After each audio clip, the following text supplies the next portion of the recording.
Maayong adlaw sa tanan, magandang araw sa inyong lahat. Shout out po sa ating mga subscriber, yung mga datihan, yung mga bago na pumasok sa ating YouTube channel. Welcome po kayo at maraming salamat sa inyong suporta. Shout out dito sa ating mga lagi hong nanonood sa ating video kay Ma'am Shania. Hello ma'am, ingat po kayo dyan sa inyong lugar kung saan po kayo. I think si Ma'am Shania sa yata to siya sa UK. Kay Ma'am Veronica Peralta dyan sa Thailand. Ingat po kayo sa Thailand ma'am. At sa kay Ma'am Bernadette de las Alas, Florida, USA. Kay Lito Marquez, Ormoc City. Uy, sa Ormoc. Ingat po kayo dyan sa Ormoc sir. Kay Ma'am Merlin Sagario. Ingat po kayo ma'am. Kay Ma'am Emma Asotelia, Santo Tomas, Batangas. At dito tayo sa Germany naman kay Alice Gingenbach. Tama ba? Germany yata ang apelyido ni Madam. Welcome po kayo at maraming salamat sa inyong suporta. Ito yung reaksyonan ko lang ho itong darating na kailan ba ang rally nitong INC na mukhang nag-iba ang nito mayroong binigyan ng kulay sa iba nito. Alam nyo naman na hindi lahat na mga tao ngayon ay nagustuhan itong ginagawa sa INC kasi nga daw parang ginagawa ng INC ngayon ay pro Duterte. Kahit pa noong unang rally nila, yung peace rally, ito ganun pa din, peace rally pa rin ang ginagawa ng INC. So ang dami nitong galit sa INC. Ang daming nagtatawag sila na kulto daw. Bakit kayo galit? Porket ba hindi dito sa kay Bongbong Marcos? Ang ginagawa ngayon sa Iglesia ni Cristo ay kailangan lang ang maayos na pamumuno. Ang lang nila ay transparency. You know? Kailangan nila yung makita talaga na hindi bias ang gobyerno. So noong nakaraan, nung January ba yon? Kailan ba yon? Nung di ko na matandaan Basta yung rally noon na ay grabe, binabash ang mga taga-INC noon. Ang daming mga nagsasabi noon na hindi maganda. Utang na loob naman kung itong INC may pakialam sa gobyerno, i-compare dito sa Katoliko. Ako nagsisimba ako sa Katoliko Pero oo nga naman, pili lang talaga ang mga tao dyan sa Katoliko ngayon, lalo na sa simbahan. Lalo sa mga obispo na nanawagan talaga na ano ba talaga ang takbo ng gobyerno. In fairness naman, dito sa INC, ang ganda ng kanilang kasi talagang tinitingnan nila ang sitwasyon ng panggobyerno nitong administrasyon ni Bongbong Marcos ngayon. So, in fairness, suportaan itong gobyerno ni Bongbong Marcos. Kaya lang, ito balita muna. May White Friday protest din ang grupo sa EDSA Shrine sa November 7, White Ribbon Walk sa Makati sa November 14, at Trillion Peso protest sa November 30. Ang Iglesia ni Cristo naman magsasagawa ng religious rally sa Rizal Park sa Maynila mula November 16 hanggang November 18. Inaasahang dadaluhan niya ng mahigit 300,000 individual ayon sa PNP. Bagamat inaasahang magiging payapa ang pagtitipon, halos 10,000 pulis ang pinaplanong i-deploy para magbantay. Kapag po may rally po tayo dyan sa NCRPO, tayo po ay nagtataas po ng alert status po. Magiging full alert status po tayo. Alam naman natin kapag INC ang magrarally, hindi sila pwede sa EDSA na ganun kasi ang dami nito, million ho ito. Kaya parang pinalipat yata to sila. O hindi ko sigurado o nagbago lang ang kanilang isip na magluneta ulit. Tapos pag EDSA, parang hindi ko dinamay ang INC nito Mukhang delikado kapag EDSA ang doon magrarally. Siguro, ang siguro din ay magkaroon na ng pagta-traffic. Pero isa rin sa nakikita ko ay, alam naman natin ang EDSA. Historical na ho yan. Na, dalawang presidente na ho ang pinatalsik dyan sa EDSA na yan. So siguro ayaw mangyari. Ayaw nilang payagan na ang EDSA gamitin ulit nitong rally na to. Pero para sa akin, ano magawa nila? Kapag talaga ang mga tao buhos dito, hindi lang ang INC, dapat suportahan. In fairness nga naman, ito tapusin ko lang yung naputol ko kanina. In fairness naman, ang INC, kakaiba dito sa Katoliko. Ang Katoliko kasi hati-hati ang mga pari dyan, mga obispo dyan, may mga pari nga dyan na tinawag itong mga hindi maganda ang mga senador. Itong si Flaviano ba yon? Yung pari na yon? Na tinawag niya mga Judas ang mga senador nung impeachment ni BP Sara. 18 senador ang mga Judas na mukhang alagad, ngunit ang kanilang mga kilos ay balasubas. So, hati-hati ang opinion itong Katoliko. Kaya hindi buo, di kagaya ng Iglesia ni Cristo, na buo talaga ang kanilang pananaw dito sa panggobyerno ni Bongbong Marcos. At nakikita ko na itong INC, nagtitimpi talaga to sa panggobyerno ni Marcos kasi pangalawa na nila to at hindi pa 3 araw ang kanilang hinihingi na magrarally. So, ilang i-deploy na mga pulis nito? 10,000 ang i-deploy sa NCR ha. NCR ha, dito sa dito sa Maynila yan. Kasi sa Lunita gagawin ang rally, so magdi-deploy sila ng 10,000 na mga pulis. Ang dami. Ipaano yan kung sasama na rin yan sa pagrarally? Kasi ang INC kasi kahit ako hindi ako Iglesia ni Cristo, gustong-gusto ko talaga yung ginagawa nila ngayon.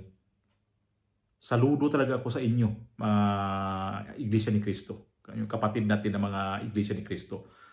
Sila ngayon ay may, sa Bisaya ba, may pagkabana ba sa ato ang gobyerno karon? May may pakialam sila sa gobyerno. Pero itong Katoliko, hati-hati nga sila dyan. Yung iba dyan, ibang pare dyan, narinig ko naman, nagkukuminto naman, mga ibang obispo, na may pakialam sa gobyerno, pero mangilan-ngilan lang. Kasi di ko alam, baka yung mga Katoliko na yan, ang dali lang naman kasi dyan, alam naman natin ngayon kung ano ang pwedeng gawin lang para manahimik.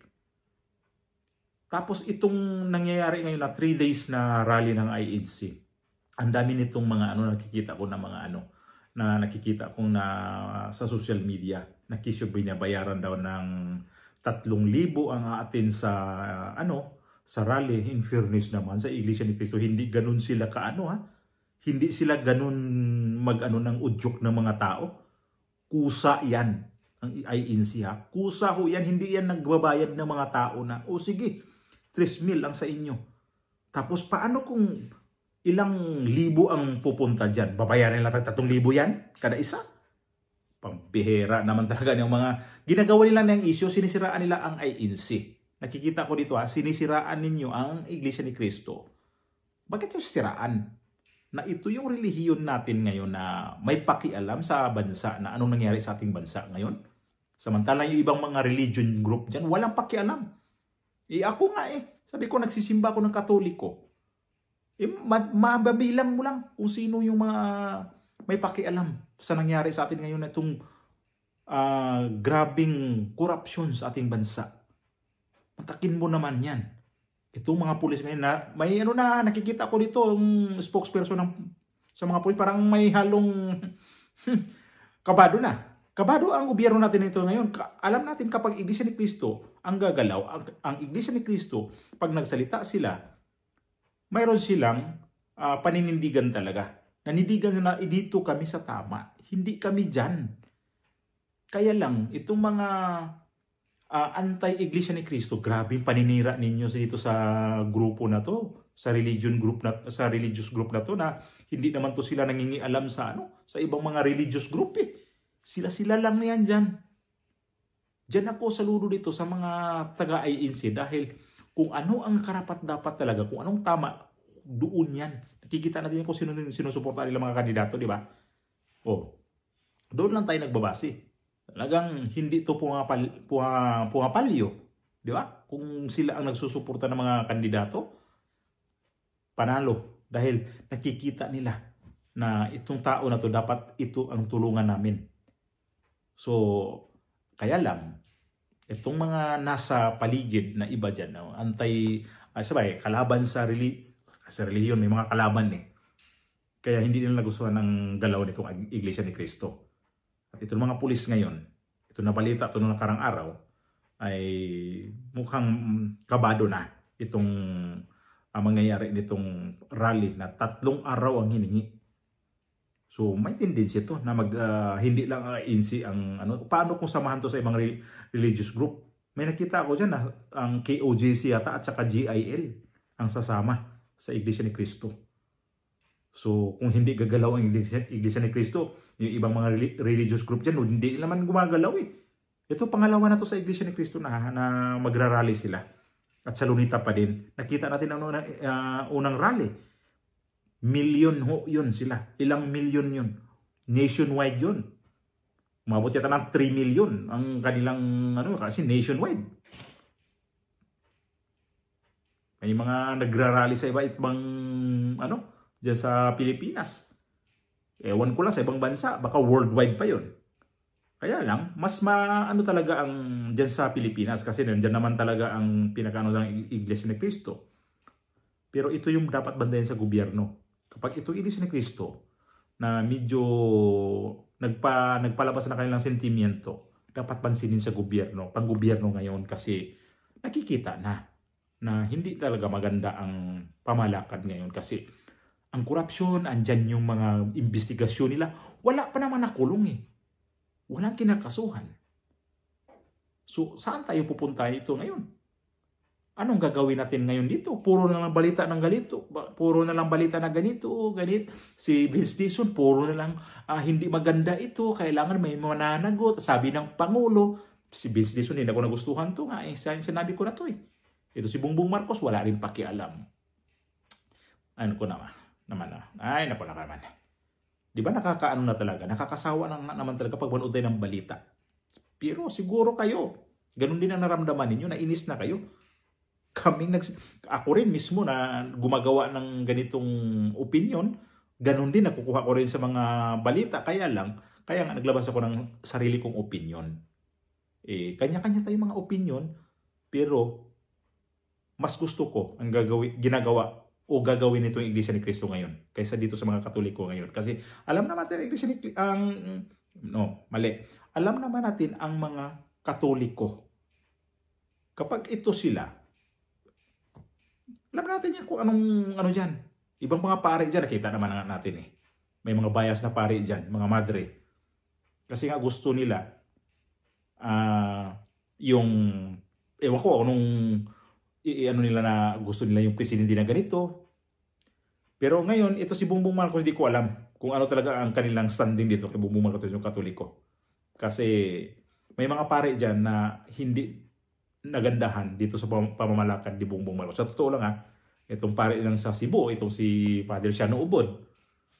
Minsan hindi.